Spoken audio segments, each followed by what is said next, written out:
आखिर मरते हुए अभिमन्यु के कान में कर्ण ने क्या कहा था?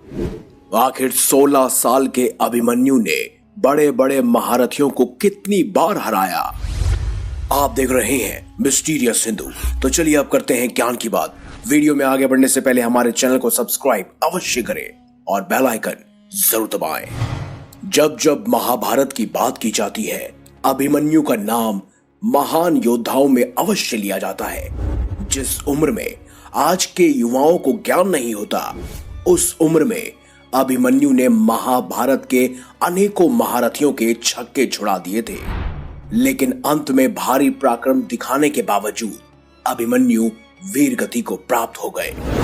लेकिन सवाल ये है कि आखिर मरते हुए अभिमन्यु के कान में कर्ण ने क्या कहा था?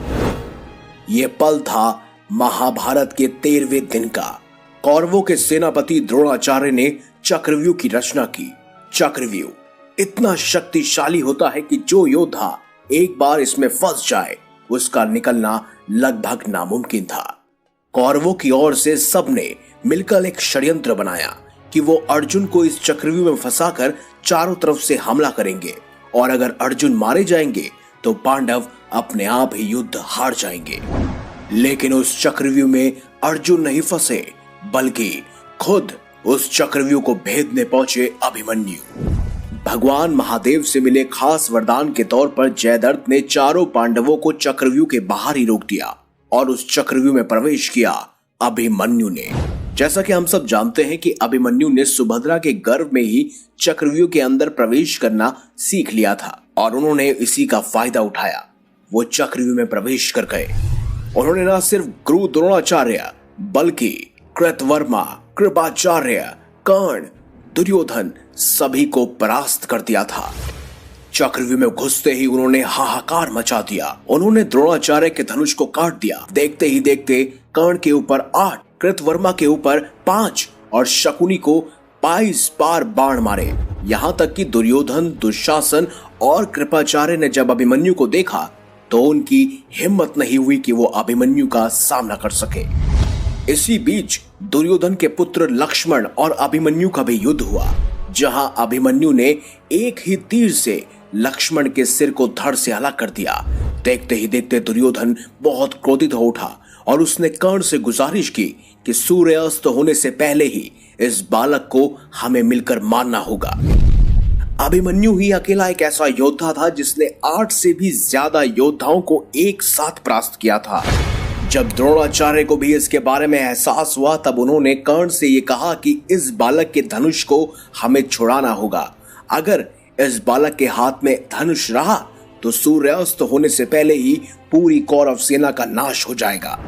इसीलिए मौके का फायदा उठाकर कर्ण ने अभिमन्यु का धनुष काट दिया। अश्वत्थामा ने उसके रथ के टुकड़े कर दिए। फिर क्या, 16 साल के बालक के ऊपर 8 से भी ज्यादा महारथी टूट पड़े। लेकिन लगातार बार बार अभिमन्यु सबको परास्त करते जा रहे थे। उसके बाद सभी महारथियों ने एक एक कर अभिमन्यु के ऊपर कई सारे बाण छोड़े, जिस वजह से अभिमन्यु लहूलुहान हो गए। लेकिन फिर भी उन्होंने रथ का पहिया उठाकर युद्ध शुरू रखा और तभी वो क्षण आया जब अभिमन्यु के समक्ष पहुंचे स्वयं कर्ण और कर्ण ने उन्हें धराशाही कर दिया। कर्ण ने अभिमन्यु को अपने पास रखा और फिर उनसे कहा, हे वीर अभिमन्यु, विश्व के सर्वश्रेष्ठ धनुर्धर बनने की प्रतिस्पर्धा सिर्फ और सिर्फ मेरे और अर्जुन के बीच थी, लेकिन तुमने आज इतना पराक्रम दिखाया कि मैं चकित रह गया। तुमने ये ताज हमसे छीन लिया है। अब दुनिया कहेगी कि इतने सारे महारथियों ने मिलकर एक अकेले बालक का वध कर दिया। अब तुम इस नरक रूपी संसार को छोड़कर हमेशा के लिए स्वर्ग चले जाओ पुत्र।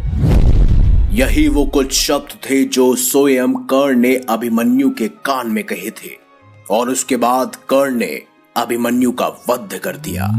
इस तरह एक महायोद्धा जो मात्र 16 वर्ष का था, जिसने कौरवों के 8 से भी ज्यादा महारथियों को धूल चटा दी थी, वो अब स्वर्ग की तरफ प्रस्थान कर रहा था। तो अगर आपको हमारी ये खास वीडियो, ये जानकारी अच्छी लगी है तो इस वीडियो को लाइक करें, हमारे चैनल को सब्सक्राइब करें और ज्यादा से ज्यादा शेयर भी करें। साथ ही कमेंट बॉक्स में अभिमन्यु अमर रहे अवश्य लिखिएगा। मिलेंगे अगली बार एक नई खास वीडियो के साथ। तब तक के लिए देखते रहिए संपूर्ण ज्ञान का केंद्र बिंदु मिस्टीरियस हिंदू।